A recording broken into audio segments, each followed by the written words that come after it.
అందరికీ నమస్కారం అండి. ఈరోజు టీచర్ల కోసం ఐదు సూత్రాలను పట్టుకొని వచ్చేసానండి మీకోసం. టీచర్ల కోసం మాత్రమే. వెళ్ళిపోదామా వీడియోలోకి?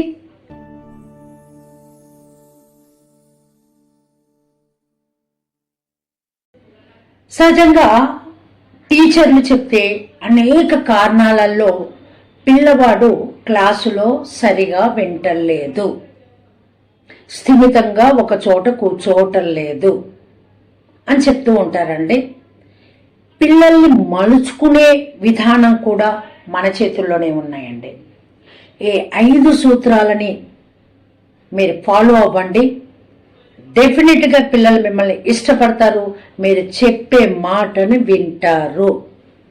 పిల్లలకి భయం కాదండి కావాల్సింది, మన మీద గౌరవం ఉండాలి. టీచర్ల మీద గౌరవం ఉండాలి. వెళ్ళిపోదామా 5 సూత్రాలలోకి? ఇందులో ఫస్ట్ వన్, క్లాస్లోకి అడుగు పెట్టంగానే టీచర్ పుస్తకాలు ఓపెన్ చేయమని బోర్డు మీద ఏదో రాసేసేసి టకటక చెయ్యటం కాదు.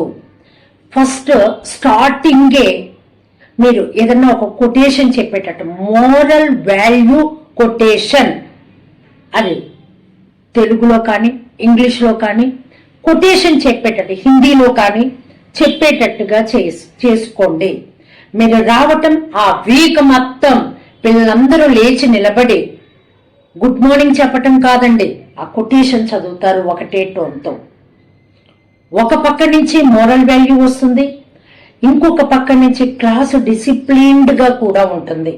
అందరూ ఒకటే టోన్తో ఆ మోరల్ వాల్యూని చెప్పి లేచి నిలబడటం, ఆ మోరల్ వాల్యూ చెప్పటం, కూర్చోవటం. ఇలా 1 వీక్ సేమ్ మోరల్ వాల్యూ తీసుకోండి.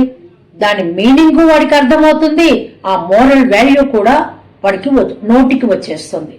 కాబట్టి 1 వీక్కో 4 డేస్కో ఆ కొటేషన్ మారుస్తూ ఉండండి. లేకుంటే కనుక ఒక పద్యం చెప్పండి. తెలుగు వాళ్ళైతే కనుక ఒక పద్యం చెప్పించండి. సుమతి శతక పద్యాలు అనేకం ఉన్నాయండి. సుమతి శతకమే కాదు, భాస్కర శతకమే కాదు, అనేక శతక పద్యాలు ఉన్నాయండి. చక్కటి చిన్నటి పద్యం తీసుకోండి. మొదటి రోజు పద్యం చెప్పటం, దాని భావం ఇవ్వండి. తర్వాత రోజు వాళ్ళు 1 వీక్ ఆ పద్యం చెప్పిన తర్వాతే క్లాసు స్టార్ట్ అవుతుంది. అంతేకాని పీరియడ్ మొత్తము కూడా 45 నిమిషాలు 40 నిమిషాలు ఉన్న మీ పీరియడ్ మొత్తాన్ని కూడా పాఠాలు చెప్పటానికి వినియోగించటం చెయ్యవద్దు. కాబట్టి ఏదన్నా కొటేషన్ చెప్పండి, పద్యమన్నా చెప్పండి.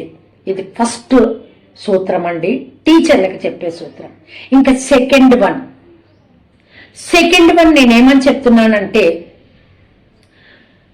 ఏదన్నా పిల్లలంతా గోలగోలగా ఉన్నారనుకోండి, ఒక సిగ్నల్ గట్టిగా అరిచి కూర్చోమని చెప్పటం కాకుండా టక్ టక్ టక్ అని కొట్టటమో, చెయ్యెత్తిలా నుంచోటమో ఏదో ఒకటి చేయండి. ఒక సిగ్నల్ ఇవ్వండి. టీచర్ వచ్చారు, సిగ్నల్ ఇస్తున్నారు, అందరూ సద్దుమణుగుతారండి. ఇది అలవాటు చేయండి. ఇది 2వ సూత్రం కింద తీసుకోండి. ఫస్ట్ది ఏమని చెప్పాను, కొటేషన్. సెకండ్ వన్ సిగ్నల్ ఇవ్వటం అని. థర్డ్ వన్, మీరు చెప్పే ప్రతి పాఠము కూడా యాక్టివిటీతో చేయండి. యాక్టివిటీ వాళ్ళు గ్రూప్ యాక్టివిటీలుగా ఉంటే కనుక ఒకళ్ళకొకళ్ళు షేర్ చేసుకుంటారండి వాళ్ళ భావాన్ని. ఈ యొక్క మనకిచ్చిన ఈ యాక్టివిటీ మనం ఇలా చేద్దామని ఆ గ్రూప్ వాళ్ళు ఒకరికొకళ్ళు చర్చించుకుంటారండి.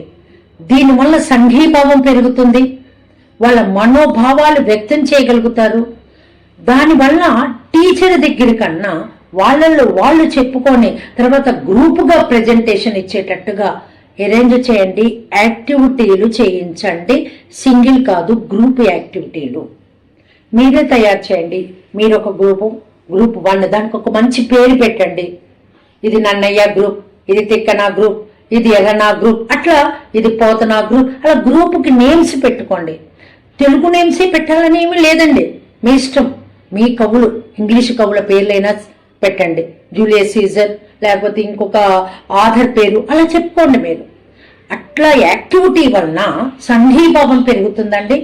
మనసులో ఉండే భావాన్ని ఎదుటి వ్యక్తికి అతను చెప్పగలుగుతాడు. మీ ముందు మాట్లాడలేంది కూడా ఆ పిల్లవాడి ముందర, తన ఫ్రెండ్ ముందర ఆ గ్రూప్ లో మాట్లాడగలుగుతాడండి. కాబట్టి యాక్టివిటీ బేస్డ్ లెసన్ చెయ్యండి, చాలా మంచిగా ఉంటుందండి. ప్రతి టీచర్లకి చెప్తున్న విషయం ఇది. ఆ తర్వాత 4th వన్, బాగా అల్లరి చేసే పిల్లలు ఉంటారండి. బాగా అల్లరి చేసే పిల్లలు ఉంటారు ప్రతి క్లాస్లోనూ. ఆ అల్లరిని తగ్గించాలి అంటే, వెరీ గుడ్ నాన్న, చాలా బాగా అల్లరి చేస్తున్నావు, ఈ రోజు నువ్వే ఒక కొత్త కొటేషన్, మంచి కొటేషన్ నువ్వే క్రియేట్ చేసి చెప్తావు అనమాట. లేకపోతే రేపు పట్టుకొస్తావు కొటేషను అని అతనికంటూ ఒక బాధ్యతనివ్వండి. అల్లరి వాళ్ళు అల్లరి చేస్తారే కానీ బాధ్యతను చాలా చక్కగా తీసుకుంటారండి. బాధ్యత, నాకు ఈ పని అప్పగిచ్చారు అని. ఎప్పుడు అల్లరి చేశారని అరుస్తూ తిట్లు తింటూ ఉన్న వాడికి బాధ్యతనిస్తే ఆ బాధ్యతను బాగా స్వీకరిస్తారండి, చేస్తారు కూడా. కాబట్టి అల్లరి పిల్లల్ని ఆ విధమైన బాధ్యతను అప్పచెప్పండి. నువ్వే రేపు మోరల్ కొటేషన్ పట్టుకొని రావాలి. ఈ రోజు చెప్పిన మోరల్ కొటేషన్ ఈ రోజుతో లాస్ట్, రేపటి నుంచి నువ్వు చెప్పాలి అని చెప్పండి. ఆ తర్వాత 5th వన్ ఏమని చెప్తున్నాను అంటే, భయంతో టీచర్ని గౌరవించటం కూడదు. మీ మీద గౌరవం పెరగాలి. గౌరవం పెరగాలి అంటే మీరు చెప్పే పాఠాల తీరు ఈ విధంగా ఉంటే కనుక గౌరవంతో వచ్చే విలువ చాలా ఎక్కువ ఉంటుందండి. ఇలాంటివన్నీ ఫాలో అయితే, ఈ 4 ఫాలో అయితే కనుక ఆటోమేటిక్గా మీకు మీ మీద వాళ్ళకి గౌరవం పెరుగుతుంది. గౌరవంతో నమస్కారాలు కావాలండి, భయంతో కాదు. ఈ 5 సూత్రాలని టీచర్లు ఫాలో అవుతారని నమ్మకంగా భావిస్తున్నానండి. ఫస్ట్ వన్, ఏదైనా కొటేషన్ చెప్పి క్లాసు స్టార్ట్ చేయటం, రోజు అలవాటు, వీక్ వైజ్ గానో 4 డేస్కో ఆ కొటేషన్ మార్చి దాని మీనింగ్ తో సహా తెలియాలండి వాళ్ళకి. సెకండ్ వన్, సిగ్నల్ ఫాలో అయ్యేటట్టు చేయి చూపించటము, ఏదో ఒకటి సిగ్నల్ ఫాలో అయ్యేటట్టు. Third one, activity based learning చేయాలండి. 4th వన్, అల్లరి వాడికి ఒక బాధ్యత ఇవ్వండి, డెఫినెట్ గా చేస్తాడు. 5th వన్, ఇవి అన్ని ఫాలో అవ్వటం వల్ల టీచర్ మీద గౌరవంతో నమస్కరించేటట్లుగా చేసుకోవచ్చు. గౌరవమైన నమస్కారం కావాలి, భయంతో కాదు. టీచర్లందరూ ఇవి ఫాలో అవుతారని అందరికీ క్లియర్ గా అర్థమైందని భావిస్తూ సర్వేజన సుఖినో భవంతు. స్వస్తి.